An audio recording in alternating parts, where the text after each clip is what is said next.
आप ज़्यादा आगे पीछे करोगे तो मैं आपके पति के ऊपर रेप केस कर दूँगा या आपके पति को मैं जान से मरवा दूँगा। मैं उसमें रोने लगी कि मैं एक सैनिक की पत्नी हूँ, मुझे न्याय क्यों नहीं मिल रहा है? तो उन्होंने कहा आपका पेट तो बहुत ज़्यादा मूवमेंट कर रहा है। मैंने कहा मैम मैं 1 महीने से नहीं सोई हूँ, मुझे बहुत पेन होता है। बोले आप इसी वक़्त एडमिट हो जाओ, आपका पेट फट के बाहर आ जाएगा पूरी तरीके से। मेरे पास एक नर्स आती है कि मैम आप अपने बच्चे के पहनाने के लिए कपड़ा दीजिए। मैंने कहा मेरे पास कोई कपड़े नहीं। बोला बच्चा पैदा करने के लिए इतना शौक था और कपड़े पहनाने के लिए नहीं है। आप बच्चा मुझे दे दो, कोई ज़रूरत नहीं आपको बच्चा रखने की।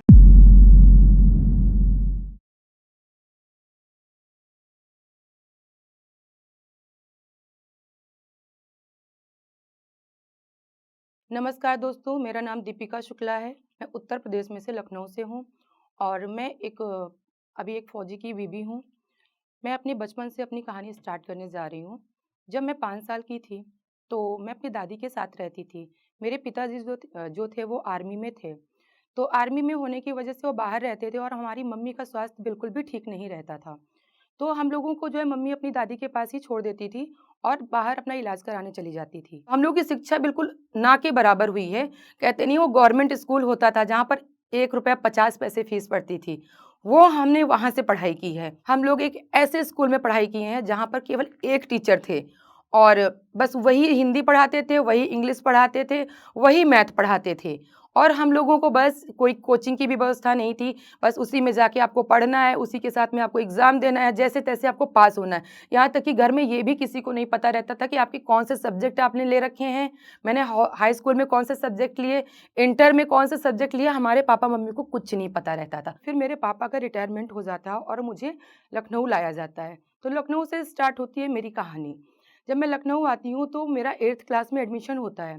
जब 8th क्लास में मेरा एडमिशन हो जाता है तो मैं 26 जनवरी को वहाँ पर जाती हूँ अपने स्कूल में। तो मुझे पता चलता है कि मैं बैठी रहती हूँ टेबल पे और अचानक से मुझे एक अटैक आता है। तो मेरे घर वालों को बुलाया जाता है। जब मैं घर पहुँचती हूँ तो मैं बेहोश रहती हूँ और 2-3 घंटे के बीच में ही मुझे 3 अटैक आते हैं। जब 3 अटैक आते हैं तो तीसरे अटैक में मैं हॉस्पिटल में रहती हूँ। तो मुझे एडमिट करा दिया जाता है जहाँ पर डॉक्टर बोलते हैं कि आप एडमिट नहीं हो सकती हो क्योंकि आपका जो ये बहुत सीरियस केस है, मैं आपको एडमिट नहीं करूँगा। फिर एक डॉक्टर वहाँ से आते हैं और बोलते हैं, "नहीं, मैं इसका इलाज करूँगा और ये ठीक हो जाएगी।" वहाँ पर मुझे एडमिट किया जाता है, 1 महीना मैं एडमिट रहती हूँ और वो मेरी ज़िंदगी का इतना मुश्किल समय था कि मैं बता नहीं पा रही हूँ। फाइनली मेरा 5 साल का इलाज चलता है वहाँ पर। और उसके दौरान मुझे फिर घर 1 महीने के बाद घर भेज दिया जाता है। जब मुझे घर भेजा जाता है तो मुझे पता चलता है कि मेरी 5 साल कंटिन्यू सुबह-शाम दवा चलेगी, उसके साथ में मुझे अपनी स्टडी भी देखना है। क्योंकि मेरी स्टडी मेरे घर वालों ने उतना डेडिकेशन से पहले भी नहीं करवाया था। पर मुझे ना पढ़ाई का बहुत ज़्यादा शौक था। मैं गाँव जाती हूँ, मेरी बाबा की डेथ हो जाती है, तो दादी काफ़ी चिल्लाती रहती हैं कि भाई कुछ करना है, तो पापा मुझे ज़ोर आवाज़ में बोलते हैं कि जाओ अंदर काम करो जाके। तो मैं जाती हूँ, अब मेरी उम्र उतने टाइम मात्र 14 साल थी। और मेरी दवा भी चलती थी, मैं कमज़ोर थी शरीर से। मैं वहाँ जाती हूँ तो अँधेरा था कमरे में, बड़ी वाली कढ़ाई जो हलवाई बना के रखते हैं, मैं उसमें गिर जाती हूँ, दोनों पैर, एक हाथ मेरा पूरा जल जाता है। बड़े-बड़े से छाले मेरे हाथ में, दोनों पैर में मेरे छाले पड़ जाते हैं, जिनमें बहुत सारा पानी भर जाता है। कोई भी गाँव में सुविधा नहीं थी कि डॉक्टर रहता, पूरी रात मैं तड़पती हूँ दर्द में। उसके बाद मुझे लखनऊ लाया जाता है। लखनऊ में मुझे बोला जाता है कि आप एडमिट हो जाइए क्योंकि आपका हाथ और पैर बहुत ज़्यादा जल चुका है। पर मैं बोलती हूँ नहीं, नहीं मुझे अपना हाई स्कूल का एग्ज़ाम देना है, चाहे जैसे देना है, मैं मिस नहीं कर सकती, मेरी पढ़ाई ख़राब हो जाएगी। फिर डॉक्टर बोलते हैं तो फिर आपका ऑपरेशन ये जो खाल है ये निकाली जाएगी, आप एग्ज़ाम ही क्लियर कर लो और उसके बाद आपका अगर गैप होता है तो उसमें एडमिट हो आके। मैं अपने 2 एग्ज़ाम देती हूँ उसी हालत में, मेरे जो छाले थे पानी से भरे हुए वो इतना ज़्यादा उसमें दर्द और खुजली होती थी, फिर भी मैंने एग्ज़ाम दिया। जब मैं 2 दिन का गैप हुआ मैं एडमिट होके उसको रिमूव करवाई, साफ़ करवाया मैंने और पट्टी करवा के फिर से एग्ज़ाम दिया। और उसके बाद मेरी कहानी यही नहीं ख़त्म होती है। मेरा 5 साल इलाज चला। मेरी शादी होती है तो मैं ये सोचती हूँ कि चलो ठीक है यहाँ से कुछ नहीं करने को मिला, शादी होगी वहाँ तो मैं कुछ करूँगी जाके। पर जैसे ही शादी का तीसरा दिन होता है तो मेरी सासू माँ मेरे पास आती हैं।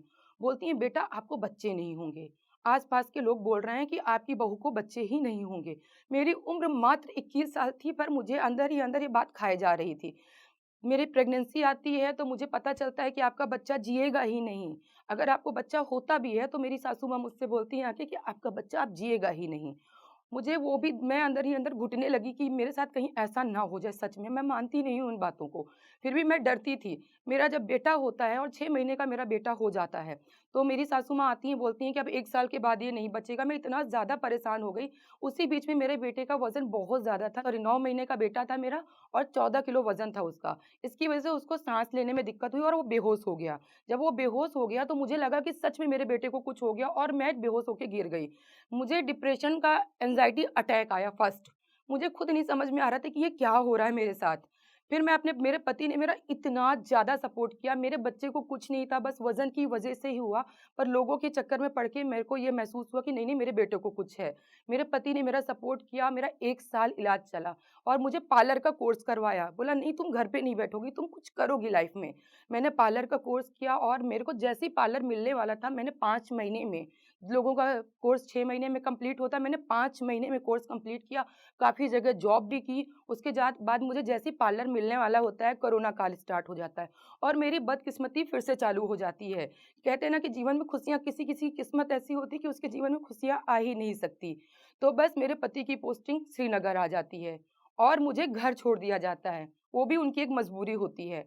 जब मैं घर आती हूँ, तो मुझे पता चलता है कि जो मेरे ससुर जी हैं, उनके मुँह से खून गिर रहा है, उनके सीने में इन्फेक्शन हो चुका है, उनको कहीं बेड नहीं मिल रहा है और उतने ही टाइम मुझे पता चलता है कि मेरी सेकंड प्रेगनेंसी मुझे आ गई है। मेरा दिमाग कहीं भी काम नहीं कर रहा था कि अब मैं करूँ तो क्या करूँ? और मुझे अचानक से पता चलता है कि सेकंड प्रेगनेंसी के साथ मेरी ब्लड 6 पॉइंट है मेरी बॉडी में और मुझे शुगर हाई लेवल में है और मुझे घर से हॉस्पिटल ले जाने वाला कोई नहीं था उतने टाइम। इस बीच में मैंने एक प्लॉट लिया था, जो मैंने पार्लर के द्वारा जो कमाई की थी उससे मेरे पति ने और मैंने मिलके एक प्लॉट लिया। अब उस प्लॉट में जब ये लॉकडाउन आया और कोरोना आया तो एक भूमाफिया ने कब्ज़ा कर लिया। इतनी मेहनत से लिया हुआ प्लॉट मेरे पास तो रहने के लिए घर भी नहीं था ना, तो मैं कैसे छोड़ देती? अब भई मैंने केस डाला आगे, मेरे ससुर जी अलग से बेड में पड़े हुए, मेरी प्रेगनेंसी थी उतने टाइम। मुझे कुछ नहीं समझ में आ रहा था, उल्टा केस मेरे ऊपर उन्होंने कर दिया कि है तो प्लॉट आपके नाम पर, अगर आप ज़्यादा आगे पीछे करोगे तो मैं आपके पति के ऊपर रेप केस कर दूँगा या आपके पति को मैं जान से मरवा दूँगा।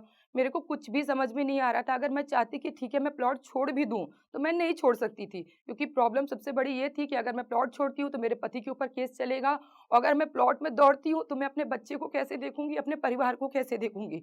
फिर मेरे दिमाग में एक बात आई कि चलो ठीक है, मेरे अंदर इतना सारा हुनर है, मैं अपने गवर्नमेंट हमारा एयरफोर्स का पार्लर होता है, मैंने उसमें अप्लाई किया और प्रेगनेंसी की बात को मैंने छिपा दिया कि मैं प्रेग्नेंट हूँ। तो उन लोगों ने मेरे काम को देखते हुए सिलेक्ट कर लिया। अब मैं वहाँ रोज़ जाती थी, मेरे दसों उँगलियों में रोज़ सुई लगती थी और रोज़ ब्लड निकाला जाता था और मुझे बाहर का पूरा बंद हो गया खाना-पीना। कुछ भी नहीं खाना था, सिर्फ़ खीरा और छाछ मैं खा सकती थी। सुबह 10 बजे निकल जाती थी, सारा दिन फेशियल वग़ैरह किया करती थी, हाथों में बहुत दर्द होता था मुझे। और उसके बाद मुझे कचहरी से फ़ोन आता था कि मैम जल्दी आइए, आपका केस का ये तारीख है, वो तारीख है। पूरे 9 महीने मैं दौड़ी हूँ इस चीज़ को लेके। मेरे घर ओला होता है ना, ओला 2 पहिए का, 4 पहिए का, उससे।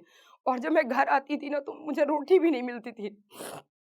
24 घंटे हो जाते थे, ठंडियों का सीज़न रहता था। कभी-कभी लगता था कि भगवान कोई गर्म पानी दे दे थोड़ा-सा मुझे। पति भी छुट्टे नहीं आ सकते थे, क्योंकि वो पहले से बोल रखा था कि अगर आपके पति यहाँ आएँगे तो जान से मरवा देंगे। मैंने ये कसम खाई थी कि मैंने जीवन में इतना संघर्ष किया है, मैं कभी हार नहीं मानूँगी। जिस दिन मेरा 9 मंथ स्टार्ट हुआ, मैं कचहरी गई, 12 बज रहा था रात के, मैं अकेली खड़ी थी। एसडीएम सर आए, उन्होंने बोला बेटा मैं कुछ नहीं कर सकता हूँ, प्लॉट आपका है, छुड़ा सको तो छुड़ा लो इसको। उस दिन मैं इतना रोई कि मैं कानपुर का कोई भी ऐसा न्यायालय नहीं था जहाँ मैं गई नहीं। 2 बज जाता था, 12 बज जाता, सर मुझे न्याय दो, सर मुझे न्याय दो, मुझे कहीं से नहीं मिलता था। घर बैठ के मैं रो रही थी। मुझे अचानक से याद आया कि मैं तो ट्विटर पे भी हूँ। उसमें एक स्पेस चल रहा था, उसमें मैंने थंब दिया तो उन्होंने मुझे जॉइन किया। मैं उसमें रोने लगी कि मैं एक सैनिक की पत्नी हूँ, मुझे न्याय क्यों नहीं मिल रहा है? तो उन्होंने कहा कि बेटा आप अपना डीएम चेक करो, आपको एक नंबर है, आप उस पे बात करो। मैंने उनसे बात की, उन्होंने बोला मेरे लिए तो वो भगवान बन के आए। बोला बस आप मैम सुबह जाइए और अपनी छत डलवाइए। और 2 दिन के अंदर मैं आपको टाइम देता हूँ, प्रॉपर्टी आपकी है। मैं वहाँ पर जाती हूँ तो मैं कम से कम 10 लेबर और 10 मिस्त्री लेके गई थी। मेरा पेट इतना दर्द होता था कि मैं बर्दाश्त नहीं कर पाती थी। मुझे टाइम से पहले बेबी हमेशा हो जाते हैं। जैसा मेरा पहला बेटा वो टाइम से पहले हो गया था, तो ये भी मेरी मतलब डेट मेरी पहले की ही थी। पर मैं हॉस्पिटल जा ही नहीं पा रही थी। पार्लर में काम भी मैं हॉस्पिटल में ही करती थी। पर मुझे इतना सेंस ही नहीं, मेरा दिमाग ही काम नहीं कर रहा था कि मुझे अपने लिए भी कुछ करना चाहिए, जबकि मेरा बच्चा मेरे पेट में था। मुझे पूरे चिंता खाई जा रही थी कि मेरे पति का क्या होगा अगर मेरे पति 6 महीने से छुट्टी नहीं आए। तो फिर मैंने फाइनली जब वहाँ मैं गई तो छत 2 दिन के अंदर मैंने डलवाई। बहुत सारे लोग आए, ऑब्जेक्शन हुआ, पर उन्होंने बहुत सपोर्ट मेरा किया। और जब मैं हॉस्पिटल पहुँची तो मुझे बताया जाता है कि मैं फेशियल कर रही थी अपने पार्लर पे हॉस्पिटल जाने के बाद। तो मैम आई मेरे पास, बोली, "दीपिका, आपका पेट तो बहुत ज़्यादा मूवमेंट कर रहा है।" मैंने कहा, "मैम, मैं 1 महीने से नहीं सोई हूँ, मुझे बहुत पेन होता है।" बोली, "आप इसी वक़्त एडमिट हो जाओ, आपका पेट फट के बाहर आ जाएगा पूरी तरीके से।" तो मैंने कहा, "मैम, मैं अभी नहीं एडमिट हो सकती हूँ, मुझे ना अभी जाना है एसपी ऑफिस, मेरे पति का जो लास्ट सारा केस है, जो मेरे पति के ऊपर केस चला रखे हैं उन लोगों ने, मुझे बयान देके सब खत्म करना है, तभी मैं एडमिट हो सकती हूँ।" उन्होंने मुझे आधा घंटे का टाइम दिया और बोला, "आप करके आ जाओ, नहीं आपको पेट सच में फट जाएगा, आपका पहले भी ऑपरेशन हो चुका है।" तो मैं वहाँ जाती हूँ, मैं आधे घंटे बैठी रहती हूँ और मैं इतना रोती हूँ क्योंकि मुझे इतनी भूख लगती है कि मुझे लगता है कोई मुझे ना कुछ खाने को दे दे, पानी दे दे। मैं ऐसे तड़पते नहीं है, मैं ₹5 का मजबूरी में, डर तो रही थी मैं, पर मैंने ₹5 का चिप्स खरीद के खाया उस दिन। और मुझे लग रहा था कहीं मेरे बच्चे को कुछ ना हो जाए, क्योंकि मैं डर की वज़ह से कुछ खाती भी नहीं थी। मैंने जैसा पहले बताया, मैं छाछ और केवल खीरा खा के मैंने 9 महीने काटे हैं अपने। यहाँ तक कि मेरी रोटी भी बंद हो गई थी। मेरे को फिर बोला जाता है कि आप एडमिट हो, वहाँ का काम खत्म करके मैं एडमिट होती हूँ आके, और मुझे बोला जाता है कि 1 घंटे में बच्चा होगा, पर मेरा बच्चा 10 मिनट के अंदर उन्होंने मेरी डिलीवरी करा दी। और जब डिलीवरी हो रही थी तो मैं केवल एक ही बात रट रही थी कि मैम मुझे बेटी होगी ना? मैम मुझे बेटी होगी ना? तो जब मुझे बेटी हुई तब जाके मेरे को मेरे दिल को चैन मिला, मुझे एक होता है ना संतुष्टि मिली कि मैंने जीवन में इतना संघर्ष किया, पर मुझे उसका फल आज मिल रहा है। और मेरे पास एक नर्स आती है कि मैम आप अपने बच्चे के पहनाने के लिए कपड़ा दीजिए। मैंने कहा, मेरे पास कोई कपड़े नहीं है।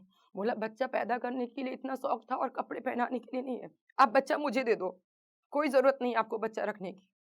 मेरे को 3 दिन दूध नहीं होता क्योंकि मैंने कुछ खाया नहीं था। मैं 3 दिन 4 दिन मुझे दूध ही नहीं हुआ। चौथे दिन जब मेरे पति आते हैं, मुझे वहाँ से मैं रोने लगती हूँ उनसे, मुझे घर ले चलो, मुझे कुछ खाने को दो। तब ये मुझे घर ले जाते हैं, कुछ खाने को देते हैं। मैं बस यही बात बोलना चाहती हूँ। उस दिन मुझे रियलाइज़ होता है कि हाँ, जीवन में अपना भी कुछ होना चाहिए। लोग बोलते हैं मेरे पापा तो ये हैं, मेरी मम्मी तो वो हैं, मेरे ताऊ जी बड़ी पोस्ट में हैं। पर मैं आप सभी से यही बोलना चाहूँगी, खुद की एक पहचान बनाओ। उस दिन मैंने ये सोचा था कि आज मेरा प्लॉट, मेरे पति, सब कुछ सोशल मीडिया से साहब मेरे पास आया है। मैंने 1 साल स्ट्रगल किया, मुझे कभी न्याय नहीं मिला, पर मुझे न्याय केवल सोशल मीडिया से मिला है। 2019 में पहली बार मैं सोशल मीडिया पे आई, मैंने एक पेज बनाया रोमी की रसोई, जो मैंने आपको बताया कि एक मेरा निक नेम है। पर जैसे ही मैंने वो एक पेज बनाया, मेरे आस-पास के रिश्तेदार हमारे और हमारे ख़ास करके मायके वाले लोग, इतना प्रेशर मेरे ऊपर आया कि आप बिल्कुल भी सोशल मीडिया पे नहीं आ सकती हो। हमारे घर की बेटियाँ ऐसा नहीं करती। इतना प्रेशर हमारे ऊपर डाला गया कि मेरे 5000 फॉलोवर्स कंप्लीट हुए और मैंने बंद कर दिया। मैं एक दिन रात को बैठी हुई थी, मैं सोच ही रही थी कि मैं करूँ तो क्या करूँ? फिर अचानक से मेरे जो मैं पार्लर चलाती थी, एक हेल्पर आई, बोली कि भाभी आप ना चुपचाप बैठ जाओ, आपको कुछ नहीं करना, मैं आपका एक वीडियो शूट कर लूँ क्या? मैंने कहा ठीक है आप कर लो। मुझे डर बहुत ज़्यादा लग रहा था, मेरे हाथ-पैर काँप रहे थे। उन्होंने मेरा वीडियो शूट किया, उसमें मैंने एक भक्ति रील्स पोस्ट किया, मतलब एक भक्ति गाना था, श्यामा आन बसो वृंदावन में। और जैसे ही मैंने उस हाथ-पैर काँप ही रहे थे, बहुत डर लग रहा था कि मेरे घर वालों का क्या होगा, क्या बोलेंगे, मम्मी-पापा मुझे ही डाँटना शुरू करेंगे, पर मैंने पोस्ट कर दिया। 3 दिन के अंदर वो रील्स गई थी 16 मिलियन। और उसके बाद मैंने कंटिन्यू पोस्ट किया हिम्मत करके, सारे भक्ति रील्स ही मैं पोस्ट कर रही थी। और मैं बनाती कैसे थी, जब मेरी बेटी 6 महीने की हुई तो उसको मैं सुला के रात को 12 बजे, ठंडियाँ रहती थी, एक दुपट्टा लेके, कोई भी कपड़े नहीं चेंज करती थी, बस दुपट्टा लेके मैं फेस वीडियो ऐसे किसी भी चीज़ पे फ़ोन को मैं लगा लेती थी और उसी में मैं बनाती थी। मेरा 1 महीने के अंदर मेरा फेसबुक पेज मोनेटाइज़ हो गया और मेरे पति ने आके मुझे बताया कि आपको जो है फेसबुक की तरफ से ईमेल आया है कि आपको अच्छी खासी अर्निंग होगी। तब मुझे और भी ज़्यादा अंदर से खुशी हुई कि मैं तो घर बैठे बहुत कुछ कर सकती हूँ। मैं एक हाउसवाइफ़ थी और मैं महीने में कुछ भी नहीं कमाती थी, हमेशा एक्सपेक्ट करती थी कि मेरे पति आएँ और मुझे दें। मैं अंदर से तो कभी भी नहीं चाही कि मुझे कोई खर्चा दे, क्योंकि मैं बचपन से अपने पैरों पे खड़ा होना चाहती थी। पर एक मजबूरी होती है कि मेरी पढ़ाई इतनी स्ट्रॉन्ग नहीं थी कि मुझे कोई गवर्नमेंट जॉब मिल सकती।